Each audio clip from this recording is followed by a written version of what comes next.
And this is on? All right. Hello, my name is Waylon Lewis of Elephant Journal, and I'm excited to be here with my kind of new friend, Alex Corin. We've met in 80 different cafes. Right. Or at least 80 times in 2 cafes. And why are you here today? What are we talking about? Here to talk about hemp and CBD and demystifying it all. Right. So we start all these conversations with a bow. I'm in the Buddhist world, and the bow, which you can do if you're watching or listening, is you just take a great posture if you want to join along. Take a good breath. You can keep your eyes open. It's not some big fancy spiritual thing. It's just respect, friendliness, and a nice way to start.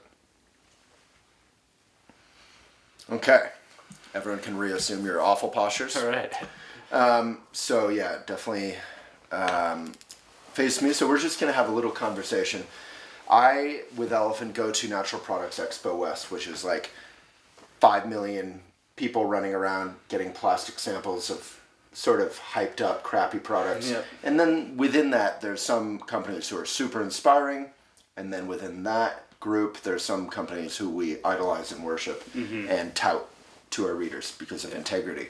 Every year, the focus of Natural Products Expo, which is featuring all the different food and wellness brands that you might find in Whole Foods, which is pronounced Amazon, in case you didn't know, focuses on fads. Yeah. CBD is this huge fad for a couple years now. And fads are kind of awful in capitalism, but they're also an opportunity for everyone to learn about something new. So what, just on a basic level, why are people so excited about CBD? Well, there's, the way I say it, there's good fads and bad fads. Fads that have a foundation of truth and being real things that are really helping people, and other things that are just exciting and sexy on paper. Right. So with Like CBD, Atkins diet or something. yeah, things that basically are marketed really well. But with CBD, it's this really unique opportunity because it is this powerful plant that has been one of humanity's greatest allies for thousands of years, that we're just coming out of this 80-year illegal prohibition time. Right. And so it's this thing that we've used for so long, and it has helped us for so long, and it's just now coming out into this modern time, for the first time. So you own a CBD company, Uncanny Wellness, which is where you get all your knowledge and passion about it.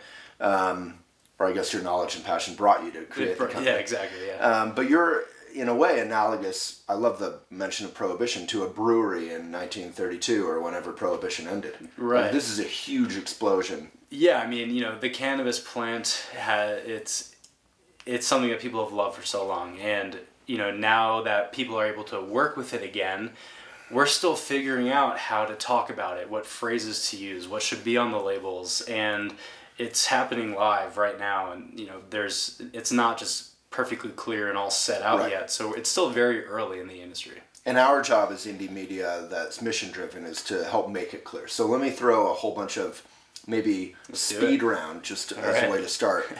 Dumb questions at you. Cool. So you said it's a plant, but I understand it's from 2 plants. What is that? It's actually one plant. Okay. Common misconception. So hemp, marijuana, it's all cannabis. Okay. It's a big thing that people mix up. They think it's 2 different things. But it can come from hemp, and it can come from marijuana. So the easiest way to picture this is a spectrum. On the very one side, you have high THC potent marijuana. THC is the stuff that gets you high. Gets you stoned, exactly. Right. That's what you can go buy in a dispensary if that's available in your state. It's available in our state. It is. And then on the complete other side of that cannabis spectrum is industrial hemp. And that's, grown 20 foot tall in fields. And it's not grown for the THC or the CBD, really. It's more for industrial uses like the seeds, for hemp seeds, which is a super nutritious food source, or the seed oil, or the fiber for making cloth and sails and clothing, or hempcrete, or any number of things. Right. And so this... Hempcrete sounds like concrete? Is exactly. that some building material? Yeah, it's an amazing building material. You can make it plastic, hemp plastic. You can make hemp plastic. We actually use some in our products for the scooper. I saw that. I like that. Yeah, it's nice touch. It's a nice touch, 3D printed too. So, right. And then in the middle of that cannabis spectrum is kind of this new version of the plant. where it's a high CBD strain of hemp. And the cutoff where hemp becomes marijuana or marijuana becomes hemp is 0.3% THC. That was a level that was pretty arbitrarily set. But if you're below that, you can fly. If you're an airplane steward, you're safe. It's legal everywhere right now? Yes. Yeah. If you're a hemp farmer and you have 100 acres in the ground and it tests at 0.4%, you're in trouble. all of a sudden you have 100 acres of marijuana, and that's a very illegal situation. So it's all the cannabis plant, but it kind of ebbs and flows from different extremes, from the more industrial uses to the more potent medicinal uses. All right, dumb question number 2. So if you buy CBD and you take it, you're not going to get high ever, right? Pretty much. So again, because we're here in Colorado, you could go to a medical dispensary and get a CBD product that could very well... That is 0.5% or whatever? Yeah, or it could be, a 2-to-1 ratio, so 10 milligrams of CBD and 5 of THC, and that would get you stoned. Okay. For sure. But if you buy it outside of a dispensary, it's always safe and legal. Yes, assuming the person you're buying from is doing their due diligence and getting quality products. But say you buy in a grocery store or something, it's always legal. You can fly, you can do whatever. Exactly, because if it's in a grocery store or any place outside of a marijuana selling establishment, then it's a hemp derived product, which means that by definition, it's at 0.3% THC or less. And trying to get stoned off of 0.3% THC would be like trying to get drunk off non-alcoholic beer. Right. Trying to get drunk off kombucha. Yeah, exactly. Right. You'd have to drink a lot. A lot. Yeah. You would have other problems first. Yes. You would have to go to the bathroom. Yes. Repeatedly. Yeah. Okay, so CBD, I don't trust capitalism at all. I don't vilify it. I'm not crazy. But I don't trust any marketing I've ever seen about CBD. Mm-hmm. Because if you let companies say what their product will do for you, whether the product is TV or a natural product, they'll say it'll do everything. Yeah. So what does CBD actually do for me or for different health concerns? And can you talk about that legally? Yeah. So I'm in a position where I can't speak to specific conditions because... Which is good. Yeah. I sell CBD products. Right. And the one big rule that you can't do, and it kind of is the same for any supplement product, is make health claims. Right. The FDA disclaimer on all the products is this is not intended to treat, diagnose, or cure any disease, yada yada, and that extends to me as the brand owner. But everyone buying CBD is like, I can't sleep, my child is having epileptic fits, like cancer, pain. Yeah, and there's a whole range of issues, so people like yourself or other informational outlets, they can speak all day long to the, potential health benefits. And people, can do a quick Google search or go to projectcbd.org, and there are tons of answers for them. I don't recommend a quick Google search because there's so much bullshit on it. If you Google whether Hillary Clinton had a pedophile ring in the basement of the restaurant, it might say yes. There's no basement in that restaurant, and she didn't. So maybe deep Google search. Projectcbd.org. Yeah. Or they could read your article. Yes, that's always which goes through the basics, facts, on elephantjournal.com. Yeah, that's right. Yeah. But generally, to answer your question, CBD, it interacts with a system in our body known as the endocannabinoid system. And that's a real thing, not made up? Yeah, that's a real thing. We're getting into science now. Okay. So science would agree with that? Science would agree with that. Okay. The thing is that the endocannabinoid system was only discovered in the early 90s. Right. So a lot of trained medical professionals that may have become, doctors or whatever back in the 80s or even the 90s have potentially never even heard of this. Right. Well, those same doctors think veganism is bad for you. So right. If your doctor is an old white male, consult another doctor. Send them some resources so they can learn. Yeah. So this endocannabinoid system is, in a sense, a precursor to how then our nervous and immune system functions. And it interacts with so many other pathways in the body that affect mood, memory, sleep, appetite, fertility, the list goes on. Right. It's almost like easier to find systems it's harder to find systems that it doesn't interact with than it does. Mm-hmm. And so when we take a CBD supplement, the idea is that just as if we were deficient in any other vitamin or mineral that we're not getting naturally, we would supplement with it. It's the same exact thing, but for cannabinoids, which CBD is a cannabinoid, THC is a cannabinoid. There's like nearly At this point, 100. I'm just nodding. You lost me. So back to speed round. So this is for idiots like me. So there's some healthy benefits, apparently. Go to projectcbd.org. Yeah. Read your article on elephantjournal.com. There's a, on Project CBD, it's a great resource because there literally is a tab for conditions. Yeah. And you can click the condition and it'll say all of the scientific research that actually goes. So you can do your own research. That's helpful. I'm not dismissing the importance of that. I am saying that most of us don't want to understand everything about it. Just it's enough. intimidating. Yeah. But we just don't want to buy snake oil bullshit, you know? So thank you for doing this with me. So I tend to get too technical. So no, just wind me back. You were great. I want to keep it super practical. Like, I want to go to the grocery store. Yeah. I want to check out this CBD fad. There's 18 million products. It's in chocolate. It's in coffee. Right. How the hell do you... So let's make that the next question. If I want to check out CBD for the first time, I see it in cafes. I see it in grocery stores. What do you recommend? I'm not saying product, but what do you recommend you look for? So you want to look for something that's either full or broad spectrum. Okay. That's a good place to start. The third option is isolate. Isolate. Which we don't like. Which, is typically not for most situations. Okay. Yeah. So, to break that down, what all those phrases mean in the simplest way, because this is something where, even starting my company back in 2016, it has changed. I like 2016 is like super OG. Yeah, that's like exactly. Yeah. You need to put since 2016. I know it seems like it's in time an for tiny that. font. We're about to be in 2020, so that's pretty crazy. I can't wait. Just thinking of the election. Yeah. Good things coming. Hopefully. Yeah. So good things coming, or really, really dark times coming. Yeah. Yeah. Well, side tangent. I like to see it as like pulling back the bow. We maybe need to like come back to this darker place before launching forward into some righteous times. Right.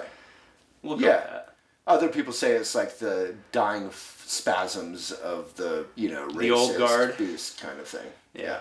Cool. Well, I'm looking forward to the change. But whenever the racist beast converts young people to their cause, as we see on the internet, it's given new life. So. Right.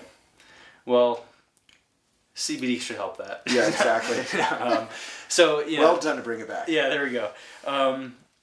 The full spectrum, broad spectrum isolate thing. Mm-hmm. That again is kind of like best understood as you have the hemp plant. Okay, so like the physical plant itself.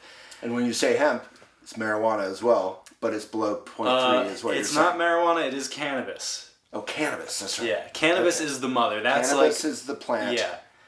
And then the line marijuana was drawn for marijuana or 0.3%. Exactly. Awesome. Yeah, that's it. Okay.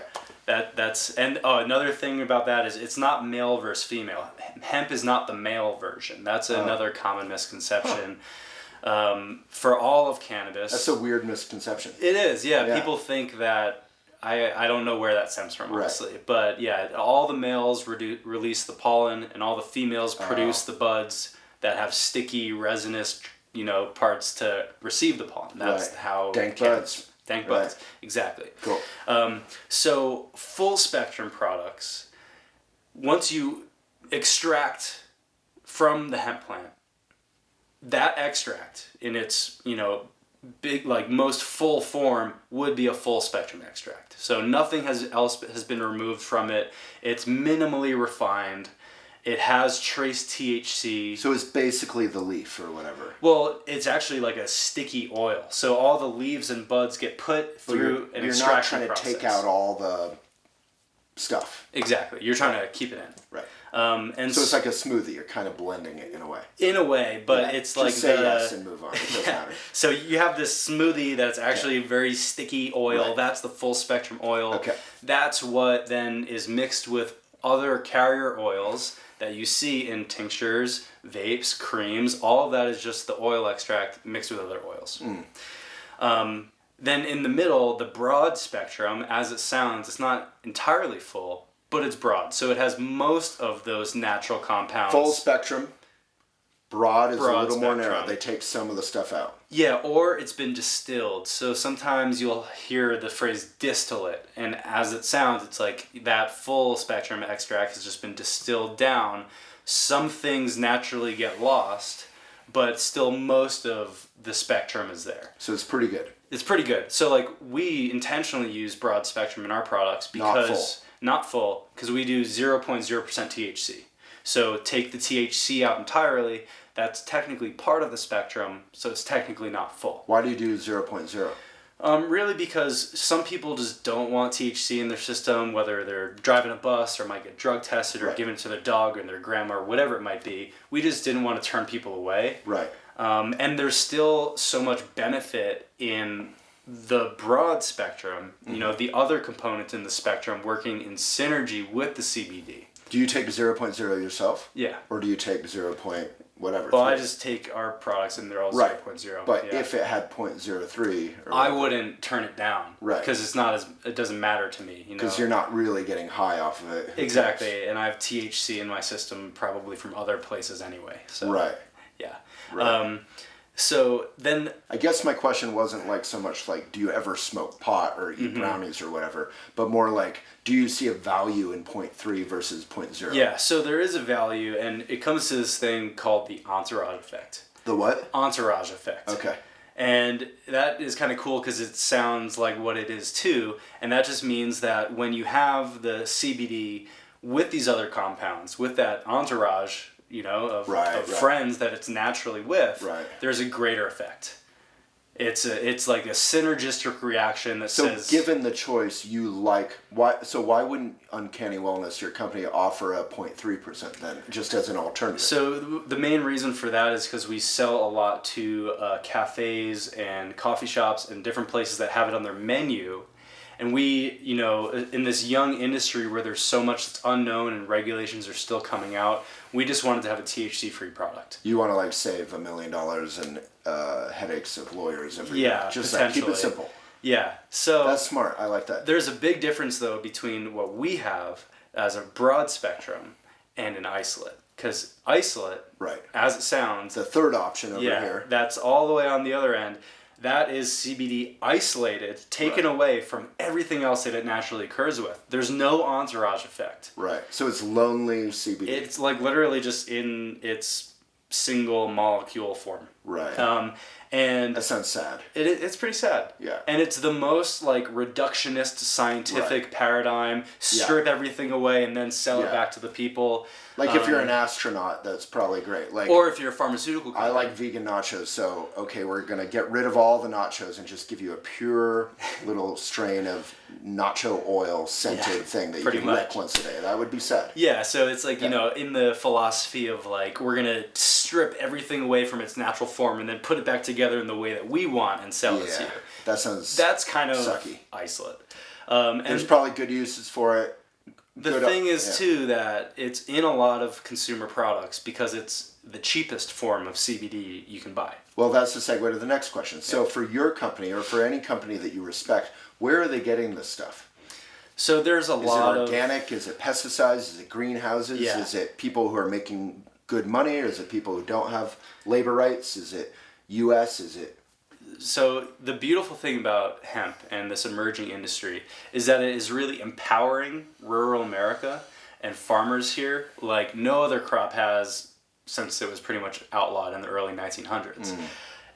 You know, this used to be our most important crop. You used to be able to pay your taxes with hemp here in America. Wow. So people that were suffering, you know, farming these other crops are now switching to hemp, and they're getting so much money per acre. And the really nice thing about hemp too is that it takes less water. It doesn't need pesticides and fertilizers. Really? I mean, you know, do people poison it though? Nobody poisons it intentionally. So people aren't spraying it or in the hazmat suits. That's a big difference because farmers, you know, their health is impacted by spraying poison all the time. So the only, like, I guess, hemp that I would be concerned of as, like, being poisoned or toxic would be if it's grown in toxic soils. Sure. Because hemp has the ability to suck up heavy metals and things like that from the soil, and then it would end up potentially in the extract or the consumer product at the end. So it's great for healing the environment, but that hemp shouldn't be used in consumer products. Yeah, as we were discussing earlier, it's one of those great crops like maybe sunflowers or turmeric that sucks up. Like they literally use it to mitigate in nuclear fallout areas. So you want to make sure it's organic or a good source, so that it's not sucking up all that stuff and delivering it straight into your blood. And so most hemp is organically grown. Okay. Which is nice.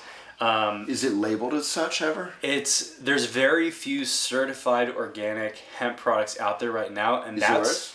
No, it's not. It's organically grown. Can you say it's beyond organic standards? I can say it's organically grown, but it's I mean not certified. on the label. Yeah. So you can look and see if it says organic. Yeah, and some people may not say organically grown, but the big thing is like the USDA, the Department of Agriculture, is like currently coming out with how to certify hemp organic. So it just hasn't even been possible up to this point. This was a Schedule I drug up until December of last year. Crazy. So crazy. Yeah, it's come a long way, but CBD still a lot more to no. go.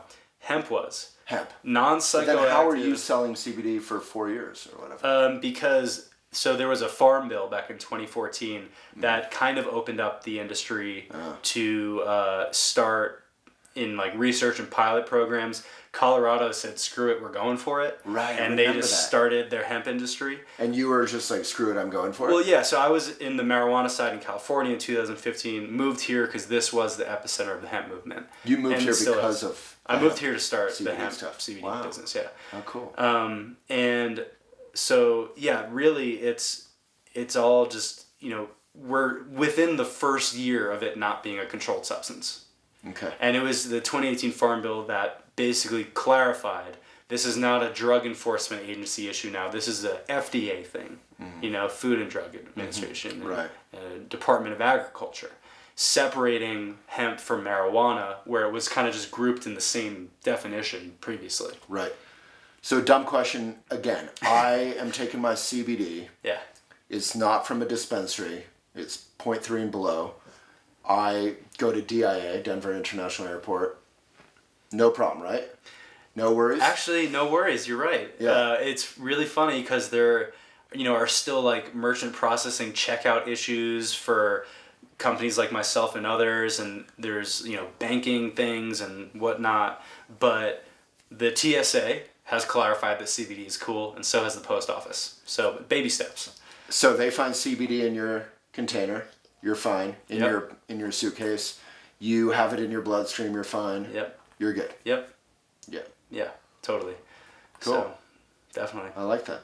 So what are a few things to look for with companies generally that you maybe wouldn't trust, that you wouldn't buy? You wouldn't want your mom to buy that kind of thing. Anybody who is saying health claims and selling a product. But they're not legally allowed to, are they? Exactly. So that's kind of a red flag saying that these people are throwing the rules to the wind and just trying to sell you something. I see. So but everyone does that. Like we've interviewed CW Hemp. Like they have all these videos about how it helped Charlotte, right? I mean, that's how the whole company started. Yeah.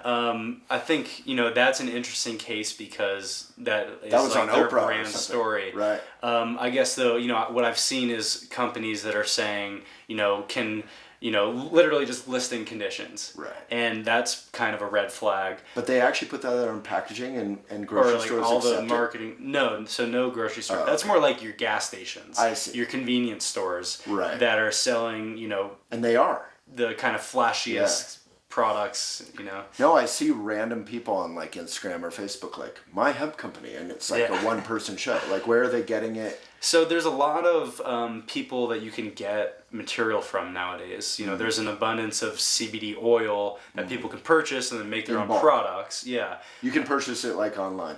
Yeah, you can like go buy a kilo of CBD isolate if you wanted to, and then melt. Like on Amazon or something? Like maybe not Amazon, but it wouldn't be too hard to find. And then you could just melt that into a carrier oil and call it a tincture and slap a label on it, and then you're joining with thousands of other brands that have done that. Right. So but you would still have to say isolate on it, or no?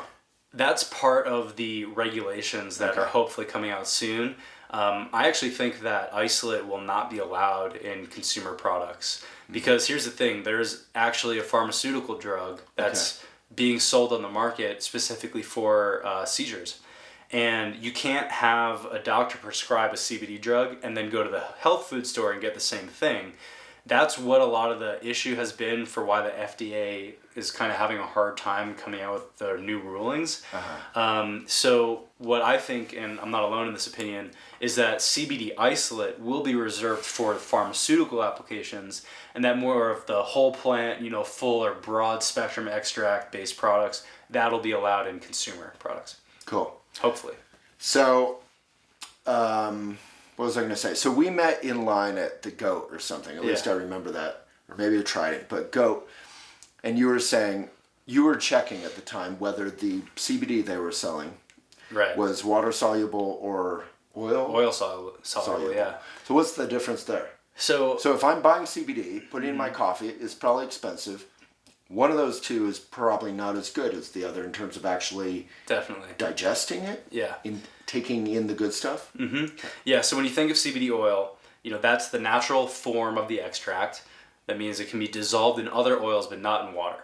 That's why this entire world of CBD, is dominated by oil-based products. Like tinctures for under your tongue, or vapes for your lungs, or suppositories get direct access, or creams go through the skin. None of those are designed for the stomach. There's a good reason for that. It's because CBD oil, like a lot of other oil-soluble drug compounds, cannot be absorbed properly in the stomach. Because it's intercepted by the liver or something? Yeah, so there's this thing called first pass effect, first pass metabolism, and it's a common issue for, the drug delivery of other fat-soluble things like this, where basically it gets processed before you can fully absorb it. So, say you took that tincture that you have at home and you just swallowed it straight up or just dropped it into your latte or whatever, you're maybe only getting 20% of that dose. So you think you're taking 20 milligrams, you're maybe taking 4. So if it's water soluble, what's the difference? So water soluble is basically, the format that it ends up in after this conversion process. And it's, the technique we use is not the only technique, but it's the standard for overcoming this issue of, oil-soluble drugs not being able to be absorbed in the stomach. So it's converted to this water-soluble form specifically for increasing absorption in the stomach, overcoming those absorption obstacles so that you can put it in a latte or a smoothie or even a capsule and still get the full dose that you're expecting. Like 100%? 90 to 100. Wow, so it's a big difference. Yeah, it's already, it's used in mainstream applications already, like for a lot of heart medications or cholesterol medications that start in the same way, not able to be absorbed. It's just kind of newly applied to this industry because it's such a young if you're industry. buying an oil-soluble CBD at a cafe that goes into your latte, you're getting suckered a bit. You're getting suckered, and really, I don't think anyone's out there to screw you over. It's more just they don't know. They don't know. No, people don't know. Right. I mean, I've spoken with people that work for CBD oil companies, and they say they don't even believe in the water soluble thing, because it's almost just a pain in the butt from a marketing perspective because they're selling the oils, But at a certain point, this is a known issue. It's not new. I didn't make this up. It's in peer-reviewed scientific literature, exactly this issue being overcome by these techniques. So do you convert it, like your company, you convert it from oil-soluble to water-soluble? Exactly. Do you lose any of the good stuff in that conversion? So, our process is basically we start with that full-spectrum oil. And then we do THC removal, so, losing one part of... You take all that THC, you deliver it to the brownie department? Yeah, it goes to the brownie department. Okay. And then... we take that THC-free oil and convert it to this water-soluble powder. And do you lose anything in that conversion? So there's these things like called... the health benefits? No, you're increasing because you're absorbing more. But you're not losing some of the goodness somehow in that conversion? No. So there's these things called terpenes, which are aromatic compounds. Like skinky, you mean? Yeah, but good or bad. So, like in the cannabis plant, there's the terpenes that make it smell like pine or like blueberries or like gas. And those are the same. Those are shared with the rest of the plant kingdom. So like, terpenes are smell compounds. So when you smell something, I see. you're actually having a terpene like hit your. So if I don't like the taste of CBD or whatever, that is the terpenes, the smell or the taste. Yeah, it could be the terpenes and the other compounds that are really highly concentrated, so it's pretty intense. Right. So terpenes off gas at room temperature or like with a little bit of heat. So in the process of turning this into a water soluble powder, some of that does get lost, not all of it. But is there benefits to the terpenes? Yeah, so that's part of the synergy, it's part of the entourage. So you don't want to heat it too much. I was going to ask that, like when you put CBD water soluble in your coffee, is the heat, because I know heat for honey is awful. Yeah. So with a CBD extract like that, it's not going to degrade at any normal temperature that you would serve a drink in or consume it in. Okay. If you were to bake something in the oven at prolonged temperatures. So don't bake your CBD? Or, don't put it in put it maybe in the frosting if you really want to get maximum That's benefit. a cool tip. So you don't bake CBD into your baked goods, put it on the frosting or on top or something. I mean, the degradation happens over time and temperature. Right. So it depends how hot the temperature is, it depends how much time you're baking it for. You could put it into a baked good, but if you really want to get the most out of the CBD, it's best if it's in something that you haven't like heated for too long at like hundreds of degrees. Or at all, ideally. Yeah. Like icing. Yeah. Yeah. Yep. So like sauces, smoothies, icings. But you don't want to be cooking it, baking it. No, you don't want to just like throw it in a frying pan. Put it in your like marinara sauce or something. Yeah. Yeah. Cool. What other sort of dumb questions would we be asking if we were going to go buy it? Oh, so like what are 5 ways you like to ingest it? Yeah, so yourself. I will, I really do enjoy it at the cafe, in a cup of coffee or a latte, because it really just smooths out the like edginess that sometimes caffeine can give you. So I think it's a lot. I don't know what you're talking about. Yeah, it's a more pleasurable experience. And again, it won't degrade too much with the heat. At all, yeah, okay. No. And I also turn to CBD when, say, I like injure myself or whatever the situation might be, and I know I'm going to have inflammation and, swelling or bruising, whatever it might be. I'll slam a bunch of CBD immediately to just prevent it from getting too bad, to quiet it down right away. By slam, what do you mean? Is it suppository? Is it cream? No, is it more just a higher amount than I would normally take. Is it coffee? But how are you taking it? I'll take one of our capsules, or I'll take like just 5 of our capsules. Like a pill? Yeah.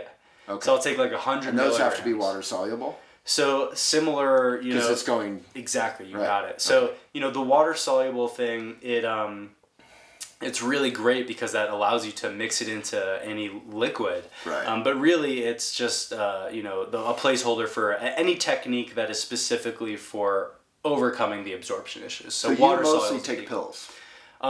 I'd say I'm split between taking a capsule and then doing the powder. I'll often just put a few scoops in my water bottle and just shake it up and drink that before I go out the door. Yeah. And do you find any so I'm super uptight about like my coffee intake, certainly alcohol when I'm working. Like I never want anything to be messing with me. Mm-hmm. If I take CBD in my coffee in the morning or whatever, after lunch or whatever, is it going to make me a little drowsy or anything?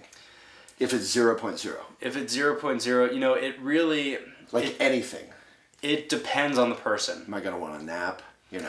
It's the type of thing where if you're already tired... I'm always tired, yeah. That it might, so I'll wait. Relax you to a point where you would want to nap, but it's not going to drowsy knock you out. Then I would more I'll go home, have a glass of wine. Can you put in your wine, or would that mess with the taste? No, you can't. I actually was drinking some CBD cocktails at a trade show this past weekend. Sounds like a good trade show. Yeah, it was good. Wait, so you could put in your... So 2 different questions. You could put in anything. At the end of the day, for someone who is sort of sleepy all the time, I sleep a decent amount, but I'm probably an hour more a night would be good. Mm-hmm. That'll just chill me out. Everything's great. It's end of the day. I'm not working anymore. And you... Right? So that sounds good? Yeah, totally. It actually helps a lot of people with sleep issues. We'll take it before bed for that. Yeah, I have no sleep issues other than just not wanting a lot of it. Yeah. And then if I do put it in something where taste is sensitive. Like coffee, I don't feel Right. like the taste is that sensitive. Right. It could handle it. It's such a robust taste. Yeah, like as I said, I'll throw it in my water bottle. But like it's not- good wine, not fancy wine, but like Right. good wine, would you not want that influence in there? Taste wise. I think the wine would largely overpower the CBD, but it's not 100% tasteless because that would pretty much be an isolate. You can't have those other parts of the spectrum in a broad spectrum or full Or spectrum Scotch extract. or something. Yeah, so Because if you get a blended Scotch, maybe a blend of CBD is kind of interesting. yeah, Maybe it adds something. definitely. So in a latte or like a cafe drink, it disappears entirely because those drinks have their own flavor You don't even profile. taste it. No. So yeah, it just depends on your palate. But Okay. to speak to your other question for like, when should you take it or what should you feel, what should you expect? It's interesting because similar to alcohol, where certain amounts kind of have like an energizing, kind of uplifting effect, and then at a certain point it becomes more sedative, CBD is similar, where it can have different effects at different doses. And it really depends on the person for one, what are they trying to achieve? How much are they going to take? So saying like, just a question I get asked all the time is how much should I take? Right. And that entirely depends on the starting point of the individual. Like someone who's healthy and just feeling good can just take, a 10 milligram dose as a healthy preventative, just something that's part of their supplement regimen. But then someone else who maybe has a more serious condition might be taking 10 times that. And that's totally fine.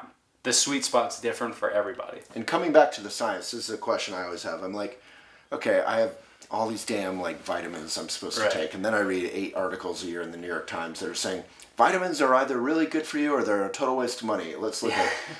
And you're like, if I'm adding another thing, is there actually, I know we've covered this, but I just always come back to doubting.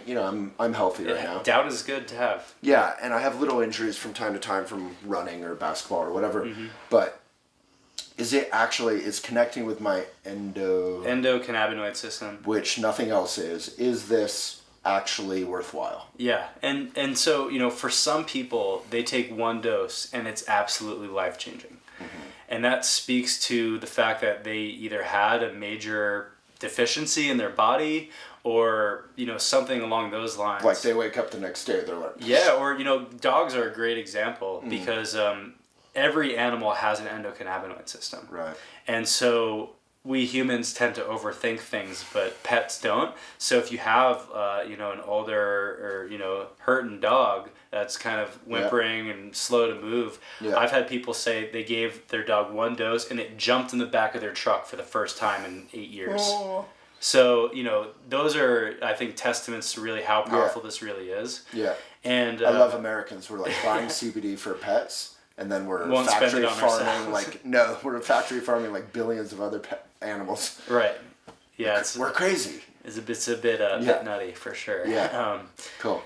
Yeah. No, that's sweet. Yeah, my dog's doing well, but he's 12, so Yeah, and they really love it. Helps for like separation anxiety too, for people that might leave their dog at home or any of that. Yeah, he's good. He doesn't care. Yeah, 4th of July fireworks. Yeah, CBD is great. Care about that, but no, that's good. These are good tips. Cool. Any other common, dumb questions, like beginners questions that you get a lot? I think, we covered a lot of the basics. Difference between hemp and marijuana, that's a really fundamental one. Which is basically, as long as you're not going to dispensary. Yeah. So anybody who's selling it online, that's going to be a hemp-derived. Yeah. Right. One of the fun facts I like to share is, so the endocannabinoid system is present in our bodies because we produce cannabinoids too. Similar compounds to CBD and THC. But the CBD and the THC from plants, those are phyto-plant cannabinoids. We produce these internal cannabinoids, and the highest concentration of endocannabinoids that we produce is in mother's breast milk. So a lot of people say, oh, is this safe for kids? Do I have to be 18? It's like, actually... Right. It's probably fundamental for a healthy, functioning, developing human being from the day they're born, not potentially unhealthy. So, these are really fundamental compounds that I believe is the research is all pointing towards that this is a whole new paradigm of medicine and a whole new paradigm of supplementing, and really, the way the endocannabinoid system works in the body, it is addressing the root level of so many issues. So, we're shifting away from this pharmaceutical mindset. We're shifting away from this just go to the doctor and blindly accept what they tell you. And we're returning to these plant medicines and these plant extracts that help us on a really deep fundamental level. And this is really the tip of the iceberg. So to sum up, you're going to want to look for organic, ideally, full or broad spectrum, water soluble if you're taking it internally, yep. From the top down. Yep. Oil soluble otherwise is great. Yeah, and then the other thing is all of these products have other ingredients. So just look at the actual ingredients and see if there's any weird stuff in there, because there's no reason for there to be things you can't pronounce or, other nasty chemicals or solvents or weird things. It's such a powerful, beautiful extract in itself. So that's one of the things that bugs me, is when people create a bunch of, crappy gummy bears, and, then unsuspecting people purchase that thinking about eating gummy bears to get healthy. Or, for example... Why does that piss you off? Because it's all sugar? Yeah, because it's you're basically giving people candy. So, right. I get that would sell, yeah. But don't be out there thinking that you're going to eat gummy bears to help. Same thing in the gluten-free fad, which was, very real and important for some people, but then they were making all these crappy processed cookies wrapped in plastic, sat around for 180 days or whatever, and you're like, that's not going to be good for you. Yep. Another thing, bath bombs, as I mentioned before. It's people can easily, and are doing this, they're buying a bunch of isolate, putting it in a bath bomb, so you're seeing 100 milligrams CBD for, $30 and drop it in the tub, but then you're just putting 100 milligrams of isolate in a bathtub. That's not really an effective way to properly absorb it into your system. Why not? Because of the heat? Well, for one, isolate, is if it's being dropped into water, you have a lot of water for it to spread out in, and then it's not even water soluble. So whatever little bit is potentially hitting your skin and maybe being absorbed into your system, it's negligible amount. I think there would be as much therapeutic benefit in just having something with essential oils in it, because that actually you're smelling and getting those compounds into your system. But essential oil sounds kind of sketchy too. If you're just smelling it, you're not going to absorb that much. Right. Well, interestingly, the terpenes we were talking about earlier, those are literal aromatic compounds, and when you're smelling it, it's not just you're not. What you're smelling is the actual molecule going in your nose and hitting your brain. That is good. Yeah, so I think that's why essential oils kind of have different effects I think essential oils are great, but as a way to intake CBD. Yeah, not exactly. So right. So really, and if it's isolate in your bathtub, that's it's just so many things are wrong with that. What other things irritate you or piss you off? Because that's helpful. Someone who knows, who has that discernment, and you're seeing things, you're come on. Just, I think the big thing to look for is, however you want to take CBD, match the product to the delivery method that works for you. So if you're into vaping, then a clean vape CBD product is great. Right. Whatever is going to work for you to actually take it. If you're into the planet, though, burning plastic in a vape pen is generally not good. We just interviewed Foria. They have a glass and a ceramic vape pen, which seems far preferable. Definitely more quality. Vaping is so wasteful, it feels like. Totally. And you're heating it up. So if you're heating up CBD that much... Well, that's... It gets kind of interesting because, CBD doesn't exist in raw form. It's a slightly different version. So you do need some heat to activate it. But then too much heat would destroy it. Right.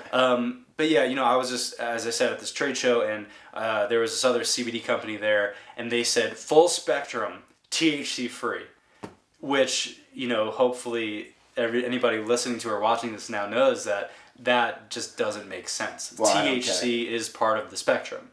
Right. You can't have full so spectrum. It would be broad spectrum. And THC. Because you're definitely taking out the THC. Exactly. I see. And so this is all kind of newer language. It would be like saying gluten that's gluten free. Yeah.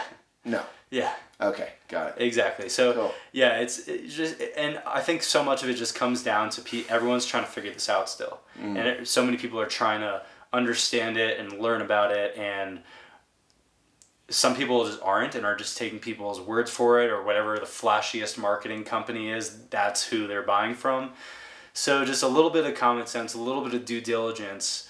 Look at the ingredients, go on the website. Is it a faceless brand that's making health claims? Probably not the right brand to use. Is it someone who talks about the quality, cultivation techniques? Is it somebody who says they have certificates of analysis available to show you what's really in their products? All those are good indicators of really a good product. Cool.